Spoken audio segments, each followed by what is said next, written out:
प्रिय मित्रों, आप सबका सत्यवचन कार्यक्रम में हृदय से स्वागत है।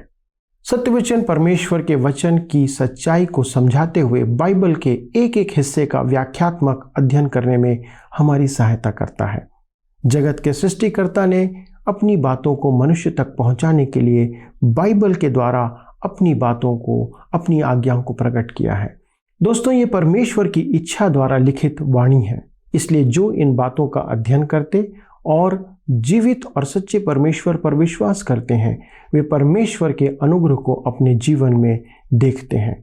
बाइबल में नीति वचन 16 उसके 20वें पद में वचन कहता है, जो वचन पर मन लगाता वह कल्याण पाता है और जो परमेश्वर पर भरोसा रखता वह धन्य होता है। हम सब के सब परमेश्वर की रचना है और इसलिए यदि हम उसके वचन पर ध्यान करते और उसके अनुरूप चलते हैं तो हम तमाम आंधियों के बीच भी परमेश्वर के नियंत्रण में रहेंगे। ध्यान रखिए, ये मनुष्य के द्वारा दिया गया आश्वासन नहीं है, परंतु सर्वशक्तिमान परमेश्वर का ये आश्वासन है। इसलिए जो उस पर विश्वास करते हैं वे उस कार्य को अपने जीवन में देखने पाएंगे। आज के अध्ययन में हम इसका अनुभव करेंगे। दोस्तों, पौलुस रोम के लिए समुद्र की यात्रा में है, लेकिन कैदी के रूप में सूबेदार की निगरानी में है और जहाज में कठिन आंधियों का सामना करता है। परमेश्वर पौलुस से सब बातें प्रकट करता है कि क्या क्या होने वाला है, क्योंकि वह परमेश्वर की योजना के अनुसार चल रहा था। आइए इस संपूर्ण घटना का हम अध्ययन करें ताकि परमेश्वर का कार्य जो हो रहा था उस पर हम विश्वास करते हुए अपने जीवन में उस बात को लोगों के बीच में प्रकट करने पाए। आइए अपने अध्ययन में आगे बढ़ें। मित्रों, पिछले अध्ययन में हम देख रहे थे कि पौलुस तूफानी मौसम से पूर्व रोम पहुंचना चाहता था।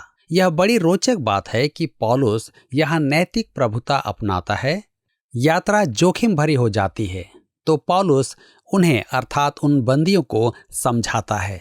हम देखते हैं कि पौलुस ने कैसर की दुहाई दी थी, इसलिए फेस्तुस और राजा अग्रिप्पा चाहते हुए भी उसे मुक्त न कर सके, जबकि अग्रिप्पा ने तो स्पष्ट कह दिया था कि यदि वह कैसर की दुहाई न देता तो छोड़ा जा सकता था। स्थिति जो भी हो, पौलुस ने अवसर का पूरा लाभ उठाकर अग्रिप्पा और उपस्थित प्रतिष्ठित जनों को सुसमाचार सुनाया। पौलुस रोम की यात्रा पर निकल चुका है और यह यात्रा एक प्रकार से उसकी चौथी प्रचार यात्रा है। शीतकाल का आरंभ होने पर है और मौसम समुद्री यात्रा के लिए प्रतिकूल होता जा रहा है।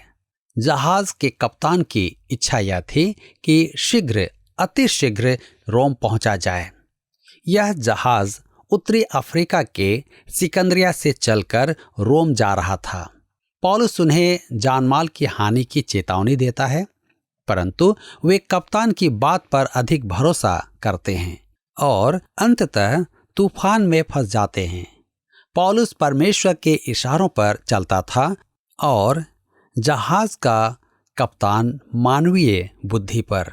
प्रेरितों के काम 27 अध्याय उसके 10 और 11 पद में लिखा है, हे सज्जनों, मुझे ऐसा जान पड़ता है कि इस यात्रा में विपत्ति और बहुत हानि न केवल माल और जहाज की वरन हमारे प्राणों की भी होने वाली है। परंतु सूबेदार ने पौलुस की बातों से कप्तान और जहाज के स्वामी की बातों को बढ़कर माना। सूबेदार की स्थिति समझने योग्य थी। अंततः पौलुस से अधिक जहाज के कप्तान पर जल यात्रा के विषय में अधिक विश्वास करेंगे। यहाँ हम पौलुस को परीक्षा में देखते हैं।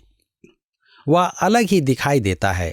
वे आगे चलकर देखेंगे कि उन्हें पौलुस की राय माननी थी।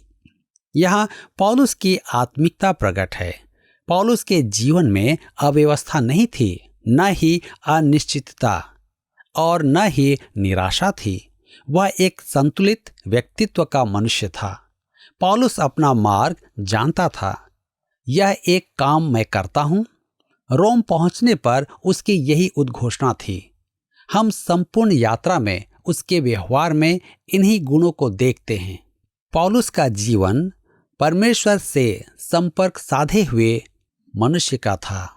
प्रेरितों के काम 27 अध्याय उसके 12 पद में आगे हम पढ़ते हैं, वह बंदरगाह जाड़ा काटने के लिए अच्छा न था, इसलिए बहुतों का विचार हुआ कि वहां से जहाज खोलकर यदि किसी रीति से हो सके तो फिनिक्स पहुंचकर जाड़ा काटें।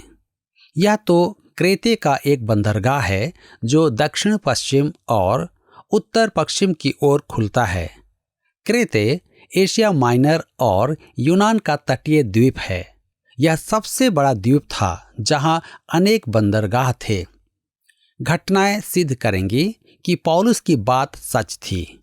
इस संपूर्ण यात्रा में कप्तान, सैनिक और नाविक मानवीय पूर्वानुमान पर निर्भर थे, परंतु पौलुस परमेश्वर को निहार रहा था। प्रेरितों के काम 27 अध्याय उसके 13 पद में लिखा है, जब कुछ कुछ दक्षिणी हवा बहने लगी तो यह समझकर कि हमारा अभिप्राय पूरा हो गया, लंगर उठाया और किनारा धरे हुए क्रेते के पास से जाने लगे। उनके लिए यात्रा एक अनुमान की बात थी। दक्षिणी हवाएं प्रचंड नहीं थी, अतः उन्होंने ऐसा सोचा। कप्तान अपने और मानवीय बुद्धि पर भरोसा रखता था। पौलुस परमेश्वर को निहार रहा था। अब पद 25 में वह उनसे कहेगा, मैं परमेश्वर पर विश्वास करता हूं। जी हाँ, जीवन एक विशाल समुद्र है और हमारे जीवन में छोटे छोटे नाव हैं। हम चाहें तो अपने नाव को मानवीय बुद्धि के आधार पर चला सकते हैं। मेरे मित्रों, समुद्री तूफान उठ रहा है। त्रासदी यह है कि अव्यवस्था, सांसारिक अनियमितता और अंधकार में आज भी अनेक मनुष्य अपने अनुमान से ही चल रहे हैं। अच्छे संसार के निर्माण के लिए हजारों मानवीय योजनाएं बनाई गई हैं, तथापि हर जगह हमें विफलता ही दिखाई देती है। हमें परमेश्वर को जानने वालों की आवश्यकता है। ग्लैडस्टोन ने कहा, एक महान राजनेता की पहचान है कि वह अगले 50 वर्षों के लिए परमेश्वर के मार्ग को जाने। हम आज ऐसे अधिक जन नहीं पाते हैं। अब हम देखते हैं समुद्री तूफान। प्रेरितों के काम 27 अध्याय उसके 14 पद में लिखा हुआ है, परंतु थोड़ी देर में जमीन की ओर से एक बड़ी आंधी उठी जो यूरकुलिन कहलाती है। यूरकुलिन क्या थी? डॉक्टर लुका उस युग के समुद्र यात्रा संबंधी शब्द का उपयोग कर रहा है। यह उत्तरी प्रचंड वायु थी जो पूर्व से आई थी। दूसरे शब्दों में यह तूफान यूरोप से आया था। यह शीतकाल था और मौसम तूफानी हो रहा था। यह प्रचंड वायु थी। पौलुस और उसके सहयात्री इसी तूफान में फंस गए। मैं यहाँ एक अति रोचक बात की ओर आपका ध्यान आकर्षित करना चाहता हूँ। आपको स्मरण होगा कि जब पौलुस ने रोम जाने की हार्दिक इच्छा प्रकट की थी, यह उसके मन की बड़ी लालसा थी। प्रेरितों के काम 19 अध्याय के 21 पद में हम पढ़ते हैं, जब ये बातें हो चुकी तो पौलुस ने आत्मा में ठाना कि मकिदुनिया और अखाया से होकर यरूशलेम को जाऊं, और कहा, वहां जाने के बाद मुझे रोम को भी देखना अवश्य है। यरूशलेम आकर पौलुस अंधकार से घिर गया। उस समय ऐसा प्रतीत होता था कि वह अब रोम नहीं जा पाएगा। अंधकार, निराशा और पराजय के उस समय में परमेश्वर उसे विश्वास दिलाने के लिए प्रकट हुआ। प्रेरितों के काम 23 अध्याय उसके 11 पद में लिखा है, उसी रात प्रभु ने उसके पास खड़े होकर कहा, हे पौलुस, ढाढ़स बांध, क्योंकि जैसी तूने यरूशलेम में मेरी गवाही दी, वैसी ही तुझे रोम में भी गवाही देनी होगी। प्रभु ने पौलुस को विश्वास दिलाया था कि वह रोम अवश्य जाएगा। तब हम आगे पढ़ते हैं, प्रेरितों के काम 27 अध्याय उसके 15 से 18 पद में। यहाँ पर लिखा है, जब आंधी जहाज पर लगी तो वह उसके सामने ठहर न सका, अतः हमने उसे बहने दिया और इसी तरह बहते हुए चले गए। तब कौदा नामक एक छोटे से टापू की आड़ में बहते बहते हम कठिनाई से डोंगी को वश में कर सके। फिर मल्लाहों ने उसे उठाकर अनेक उपाय करके जहाज को नीचे से बांधा और सुरतीस के चोर बालू पर टिक जाने के भय से पाल और सामान उतारकर बहते हुए चले गए। जब हमने आंधी से बहुत हिचकोले और धक्के खाए तो दूसरे दिन वे जहाज का माल फेंकने लगे। वे भूमध्य सागर में थे और क्रेते से पश्चिम की ओर प्रवाहित किए जा रहे थे। ऐसा प्रतीत होता था कि कौदा के द्वीप पर ही उनका जहाज टूट जाएगा। यह द्वीप क्रेते के दक्षिण में एक अति छोटा द्वीप है। उनके लिए जहाज को हवा के साथ बहने देना ही उचित था। उन्होंने सामान पानी में फेंक दिया कि जहाज का बोझ कम हो जाए। प्रेरितों के काम 27 अध्याय उसके 19 पद में हम पढ़ते हैं। यहाँ पर लिखा है, और तीसरे दिन उन्होंने अपने हाथों से जहाज का साज सामान भी फेंक दिया। उन्होंने जहाज से सब भारी सामान समुद्र में डाल दिया। अब हम पढ़ते हैं प्रेरितों के काम 27 अध्याय उसके 20 पद। यहाँ पर लिखा है, जब बहुत दिनों तक न सूर्य न तारे दिखाई दिए और बड़ी आंधी चलती रही, तो अंत में हमारे बचने की सारी आशा जाती रही। यूनानी भाषा में डॉक्टर लूका लिखते हैं कि आंधी छोटी नहीं थी, इसका अर्थ है बड़ी आंधी। सच तो यह है कि उन्होंने बचने की आशा छोड़ दी थी। इसी तूफान के मध्य पौलुस के मुख से परमेश्वर का वचन उन तक पहुंचा। तूफान के 14 दिन बाद वे सोचने लगे कि अब बचना असंभव है। तथापि प्रभु ने प्रकट होकर पौलुस से कहा था कि वह रोम जाएगा। इसी आश्वासन के कारण पौलुस उनमें अकेला ही अलग दिखाई दे रहा था।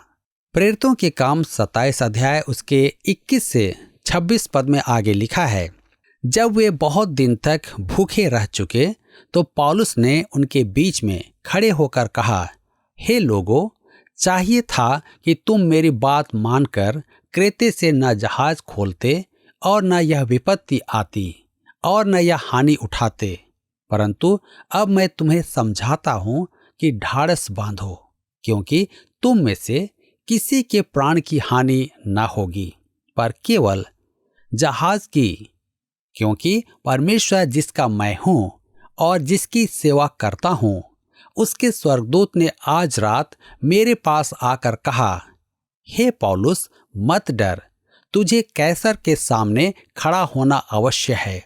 देख, परमेश्वर ने सबको जो तेरे साथ यात्रा करते हैं तुझे दिया है। इसलिए हे सज्जनों, ढाढ़स बांधो, क्योंकि मैं परमेश्वर का विश्वास करता हूं कि जैसा मुझसे कहा गया है वैसा ही होगा, परंतु हमें किसी टापू पर जा टिकना होगा। मित्रों, आप समझ सकते हैं कि जहाज के यात्रियों के लिए यह बड़े प्रोत्साहन की बात रही होगी। सच तो यह है कि उनकी आशा का यही एकमात्र आधार था। प्रेरित पौलुस की महान गवाही पर ध्यान दीजिए। परमेश्वर जिसका मैं हूं और जिसकी सेवा करता हूं, उसका भरोसा परमेश्वर पर था। हे सज्जनों, ढाढ़स बांधो, क्योंकि मैं परमेश्वर का विश्वास करता हूं कि जैसा मुझे कहा गया है वैसा ही होगा। पौलुस पर यह प्रकट किया गया था कि वे एक द्वीप पर जा टिकेंगे। आगे चलकर हम देखेंगे कि इस द्वीप का नाम माल्टा था। यह द्वीप सिसिली के दक्षिण में स्थित है। इसका अर्थ यह हुआ कि वे भूमध्य सागर में क्रेते से बहुत दूर निकल आए थे। यह द्वीप आज भी माल्टा ही कहलाता है। प्रेरितों के काम 27 अध्याय उसके 27 पद में आगे लिखा हुआ है, जब 14वीं रात आई और हम अद्रिया समुद्र में भटकते फिर रहे थे, तो आधी रात के निकट मल्लाहों ने अनुमान से जाना कि हम किसी देश के निकट पहुंच रहे हैं। अद्रिया समुद्र इटली और यूनान के बीच का सागर है। वे अद्रिया समुद्र में भटकते हुए क्रेते और सिसिली के मध्य से होते हुए बहे जा रहे थे। वे खुले गहरे समुद्र में थे। 14वें दिन की मध्य रात्रि उन्हें समझ में आया कि वे भूमि के निकट थे। प्रेरितों के काम 27 अध्याय उसके 28 और 29 पद में लिखा है, थाह लेने पर उन्होंने 20 पुरसा गहरा पाया और थोड़ा आगे बढ़कर फिर थाह ली तो 15 पुरसा पाया।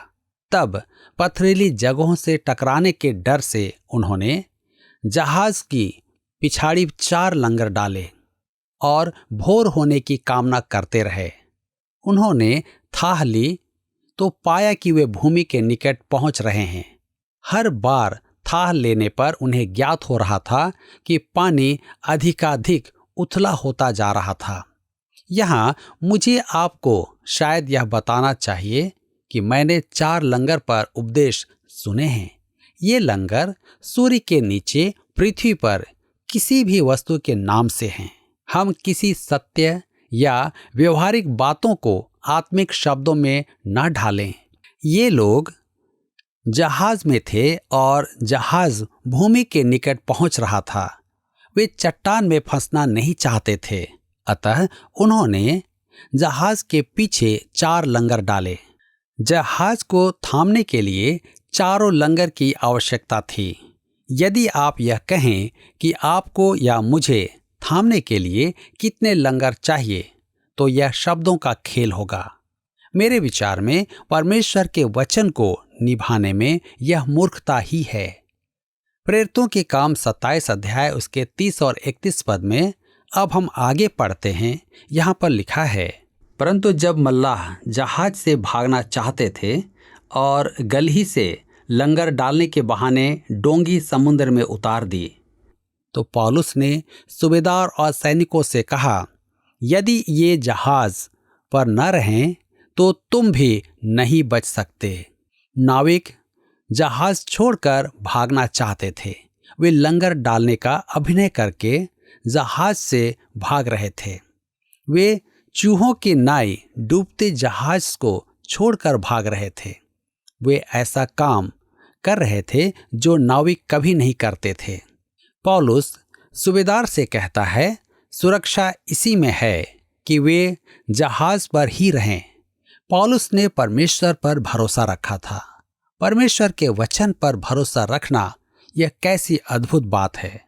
परमेश्वर के स्वर्गदूत ने पौलुस पर प्रकट किया था कि वह और अन्य मनुष्य सुरक्षित रहेंगे, परंतु उनकी अपनी विधियों द्वारा नहीं। उन्हें परमेश्वर सुरक्षित रखेगा। परमेश्वर की विधि थी कि वे जहाज पर ही रहें। अब प्रश्न यह था कि वे विश्वास करेंगे या नहीं कि परमेश्वर उन्हें बचाएगा, या वे स्थिति अपने हाथ में लें। पौलुस ने तो उनसे स्पष्ट कह दिया था कि वह परमेश्वर पर विश्वास करता है और यदि वे सुरक्षित रहना चाहते हैं तो उन्हें जहाज पर ही रहना होगा। प्रेरितों के काम 27 अध्याय उसके 32 पद में लिखा हुआ है, तब सैनिकों ने रस्से काटकर डोंगी गिरा दी। पौलुस ने सूबेदार को सचेत कर दिया था। अब वह पौलुस की बातों पर ध्यान देने लगा था। वह आज्ञा देता है और सैनिक डोंगियों की रस्सियां काट देते हैं। अब सबको जहाज में ही रहना था।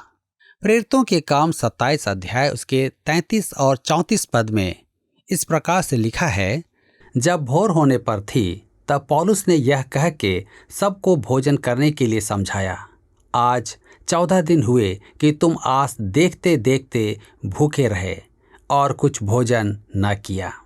इसलिए तुम्हें समझाता हूं कि कुछ खा लो जिससे तुम्हारा बचाव हो, क्योंकि तुम में से किसी के सिर का एक बाल भी न गिरेगा।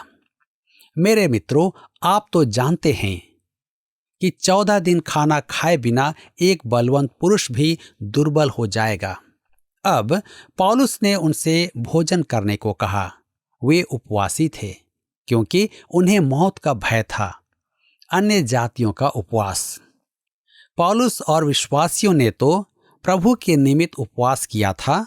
अब वे तट के निकट थे और उन्हें वहां पहुंचने के लिए शक्ति की आवश्यकता थी। अतः पौलुस प्रभु की सेवा में शुद्ध बुद्धि का उपयोग करता है, वह अच्छी समझ का सहारा लेता है। मसीही सेवा में हमें अन्य क्षेत्रों की तुलना में सहज और शुद्ध बुद्धि की आवश्यकता है। मनुष्य कैसा मूर्ख हो सकता है और फिर इसे प्रभु पर भरोसा रखने का बहाना बना देता है। मेरे मित्रों, परमेश्वर चाहता है कि हम बुद्धि भी काम में लें। प्रेरितों के काम 27 अध्याय के 35 पद में लिखा हुआ है, यह कहकर उसने रोटी लेकर सबके सामने परमेश्वर का धन्यवाद किया और तोड़कर खाने लगा। पौलुस ने उन सब के सामने परमेश्वर को धन्यवाद दिया। यह एक उत्तम गवाही है। यह पौलुस की सुखद रोम यात्रा है। आप संभवतः कहेंगे, मुझे तो यह सुखद नहीं लगती। मुझे तो लगता है कि वह परमेश्वर की इच्छा में नहीं था। मेरे मित्रों, पौलुस परमेश्वर की इच्छा से बाहर नहीं था। क्या आपको वह घटना स्मरण आती है जब प्रभु यीशु ने अपने शिष्यों को नाव में चढ़ाकर गलील सागर के पार जाने को कहा था? वे आंधी में फंस गए थे। उसने उन्हें आंधी के मध्य भेजा था। अब क्या आप यह कहेंगे कि प्रभु को इस समुद्री तूफान के बारे में पता नहीं था? उसने जानबूझकर उन्हें तूफान में डाला था। वह परमेश्वर है। उसे तूफान का पूर्व ज्ञान था। वह जानता था कि वह क्या कर रहा था।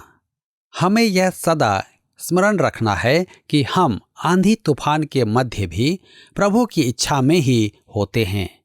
उसने कभी नहीं कहा कि हम जीवन के आंधी तूफान से बचेंगे, परंतु यह उसकी प्रतिज्ञा है कि हम किनारे पर अवश्य पहुंचेंगे। वह आंधियों में भी हमारे साथ ही रहेगा। परमेश्वर के संतान का यही ढाढ़स है। प्रेरितों के काम 27 अध्याय उसके 36 और 37 पद में आगे लिखा है, तब वे सब भी ढाढ़स बांधकर भोजन करने लगे। हम सब मिलकर जहाज पर 276 जन थे। उस जहाज पर 276 जन थे। इसका अर्थ यह हुआ कि जहाज बड़ा था।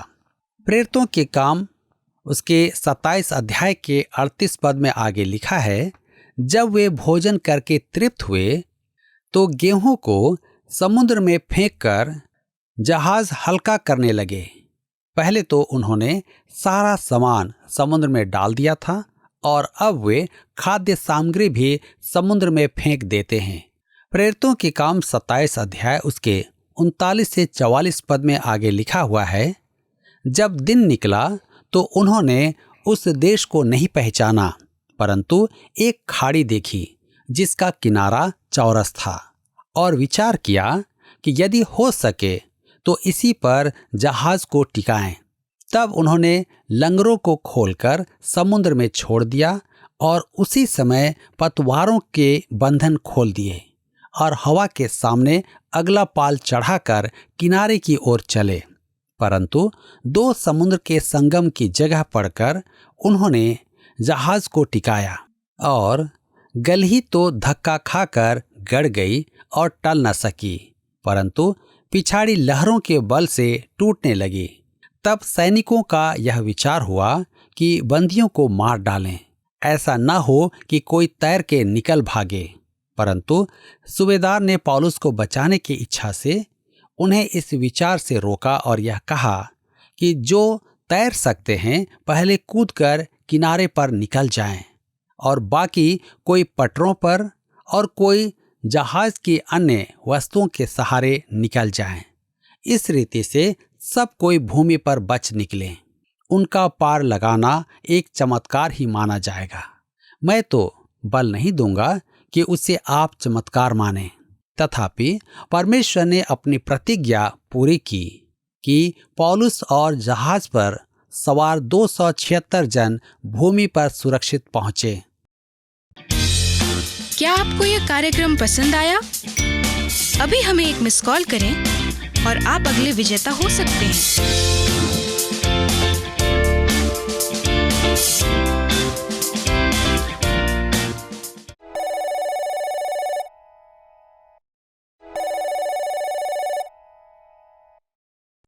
मित्रों, कई बार परमेश्वर जानबूझकर हमारे जीवन में आंधियों को आने देता है और हमें आंधी में जाने भी देता है, अर्थात हमें संकट में पड़ने देता है। इसलिए हमें याद रखना है कि हम आंधियों में पड़ सकते हैं, लेकिन यदि हम उसकी इच्छा पर चलते हैं तो फिर भी हम उसकी योजना में सुरक्षित रहेंगे। उसने कभी नहीं कहा कि हम संकट में नहीं पड़ेंगे, लेकिन यदि हम उस पर भरोसा रखते हैं तो वह आंधी के बीच भी हमारे साथ बना रहेगा। पौलुस परमेश्वर की योजना में आंधियों से होकर गुजर रहा था, इसलिए वह आश्वस्त था कि वह सुरक्षित है और जहाज में परमेश्वर के बारे में मौका पाकर लोगों को सुसमाचार सुनाता है। वह हर जगह अपने लिए जीवित परमेश्वर के बारे में बताने का अवसर कभी नहीं चूकता है। यदि हम उद्धारकर्ता को जानते हैं तो हमें उसके कार्यों की गवाही उनको देना है जिनके लिए आवश्यक है। ये बताना हमारे लिए आवश्यक है, क्योंकि बाइबल कहती है उसके ज्ञान के ना होने से लोग नाश हो रहे हैं, संसार नाश हो रहा है। और जब तक कोई ना बताए तो लोग कैसे जीवित परमेश्वर को जानेंगे। परमेश्वर आपको, हमको, मुझको आशीष का सोता बनाना चाहता है। यदि आप जीवित परमेश्वर को जानते हैं तो विभिन्न रीति से उससे जो कि अनजान है उनके बीच में प्रकट करने का काम करें। पौलुस भोजन के लिए प्रार्थना के माध्यम से भी परमेश्वर की गवाही देता है। परमेश्वर इतना ही चाहता है कि उसके जानने वाले उसकी गवाही औरों को दें। उसने जो कुछ हमें सिखाया है उसे दूसरों को हमें बताना है, और इससे बढ़कर हमारे लिए कोई और काम नहीं है। आइए दोस्तों, प्रार्थना करें कि हम जब इस पुस्तक के अध्ययन को कर रहे हैं, हम इस बात के लिए प्रेरित हों, इस बात के लिए उत्सुक हों कि जो अध्ययन हमने किया है, जो सुसमाचार हमने पाया है, उस सुसमाचार को हम दूसरों को सुनाए बगैर चैन से बैठने ना पाएं। आइए प्रार्थना करें। स्वर्गीय पिता, हम आपको धन्यवाद देते हैं कि आपने हमें एक ही जिम्मेदारी या एक ही कार्य दिया है, और वो है आपके उस शुभ संदेश को, उस क्रूस की कहानी को लोगों को सुनाना। कि पिता, आपने सारे संसार के लोगों के लिए अपना प्राण दिया। आपने इस संसार के, जगत के एक एक मनुष्य के लिए अपना प्राण दिया, जिससे कि लोग पाप से छूट सके, उनके पाप का बोझ उनके जीवन से उतरने पाए। पिता, धन्यवाद देते हैं इस कार्य के लिए और इस जिम्मेदारी के लिए। हमारे सभी दर्शकों के लिए विनती करते प्रभु, हमारे सभी विश्वासियों के लिए प्रार्थना करते कि हम ये वचन, ये सुसमाचार, उनके जीवन का ये कार्य पूरा करने पाएं, जिससे कि आपका नाम इस पृथ्वी पर महिमा पाए। सभी बातों में प्रभु आपको धन्यवाद देते हुए विनती प्रभु यीशु क्रिस्ट के नाम से मांगते हैं, आमीन। दोस्तों, आज का कार्यक्रम आपको कैसा लगा? एक मिस कॉल करके आप हमें बता सकते हैं। यदि आपके पास कोई प्रश्न है तो आप SMS या फ़ोन के द्वारा से हमसे संपर्क करें। अगले अध्ययन में हम एक अंतिम अध्याय का अध्ययन करेंगे, जब हम जानेंगे कि ये पुस्तक का अंत किस प्रकार से होता है। तब तक परमेश्वर की आशीष में बने रहें और लोगों को सुसमाचार बताते रहें। परमेश्वर आप सबों को बहुतायत से आशीष दे और अपनी महिमा के लिए आपको उपयोग करे। धन्यवाद।